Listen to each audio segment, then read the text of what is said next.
Hello there, BoBo the Bitcoiner is back. We are now at the third YouTube of Bitcoin crash course. Alright, so let's continue. Let me bring the screen back. So last time we have to learn all this, what is Bitcoin, who invented Bitcoin, fast and cheap, no middleman, the three function, node, consensus, hash, not your key, not your Bitcoin. Alright, today we are going in a little bit on how Bitcoin transact. Let's say A send one Bitcoin to B. A obviously own one Bitcoin. B can be completely a newbie or someone who know nothing at all about Bitcoin. A sign into his wallet with his private key to send the message. Remember, the message. A send one Bitcoin to B. The message go to every node in the ecosystem, in the Bitcoin ecosystem. Every node will verify that A do not overspend or double spend what he has. Once verified, every node will generate a transaction ID that contain the amount, address, timestamp, and the wallet signature. Basically, this is hashing that comes up with a hash result. Every node have to result in the same transaction ID because it is mathematically, cryptographically programmed that way, right? The last YouTube I show you the hashing, right? You put in one message, it always come out this result. The same message, always same result. Same message, same result. Change the message a little bit, different result, right? Now, so every transaction ID must be same all the time, as long as the message is the same. So a transaction, a message A send one Bitcoin to B, went through the hash function of every node on the Bitcoin network. All right. Through the cryptographic hash function, every node has to come up with the same transaction ID or value hash. No other way. All right. No other way. 100% same all the time as long as the message is the same. For example, you see here the quick brown fox jump over the lazy dog. This message will always generate this hash result or hash value, we call it. Always. Alright. The only time is different is you key this message in the different time because of timestamp, then the hash will be different. If it's that message sent through the blockchain, through the Bitcoin network at that time, that message go to every node in the computer. Every node will do immediate hashing. Every node will come up with the same result. Okay. To give a better example, if you change the message a little bit by adding one full stop or dot, you see the result completely different. Cannot be identified all. Alright. So a small tiny change in the message will result in completely different value hash.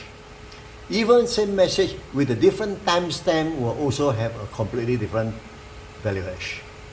So you are witnessing the power of cryptographic hashing. You are also witnessing the honest truth. Honest truth means to say this message always this hash value. That is the honest truth. No other way. There's only one result. That message must be that hash value. Okay? That is why it's called honest, truthfully. Now we shall witness the power of consensus, which is a majority decision. Right? Every transaction, after having hashing, came up with a value hash, the network will then counter check each and every node for decision. All right. As soon as the value comes out, they will check each other. And the majority of the nodes that has the same hash value or value hash is consensually voted as true and correct. Right. Node whose value hash is different and in minority is thrown out and its computer IP address is banned from the Bitcoin network. Why? Because if it's not the result, there's something must be wrong with his software, right? Someone could have corrupted corrupted it or try to do something with it or change it or hack it or whatever. If it's using this Bitcoin protocol, the result has to be the same all the time. So the majority say the same result, yes, that's the result. If the minority say no, minority is kicked out. So it's a simple mathematical solution and decision. No human involved. Only through an honest transaction progress to the next stage or next process, we should now call as unconfirmed transaction. Okay? Clear now? Must be same hash value. You not drop. Next, all these are individual transactions. All right, they went through the hashing, and this is the hash result. All right, so there are thousands of transactions waiting to be mined. Then they wait in the mempool, and all these, each and every one is called unconfirmed transaction. All right, they are put into the mempool waiting to be mined. Each miner then will select a batch of unconfirmed transaction to fill into one block or 1 megabyte size, roughly 1,000, could be more. Okay. Each block will then go through the final certification process called proof of work mining. Now you are going to learn proof of work. Clear now? Good. This is proof of work. Let me, baby. Okay. All these are individual transactions and they are called unconfirmed transactions. They are waiting in the mempool. This is the mempool. All right. So when the Bitcoiner, when the miner pick up all these and put into a block, it will have to go through another hashing called SHA-256, and that hashing will come up with another kind of result called nonce value. Okay. This is mining actually.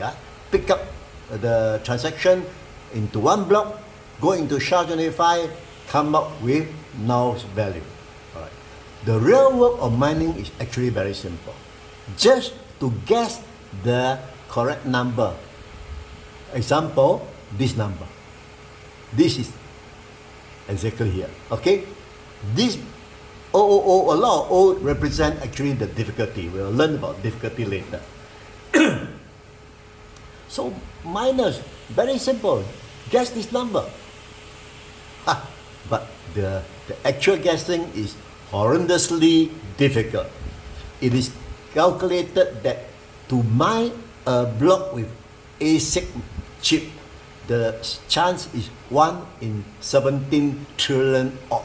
That means out of 17 trillion of guesses, then you are able to hit one chance right. Miner need factories of ASIC chips to mine 24/7. In the early days of Bitcoin, home computer can do this work already.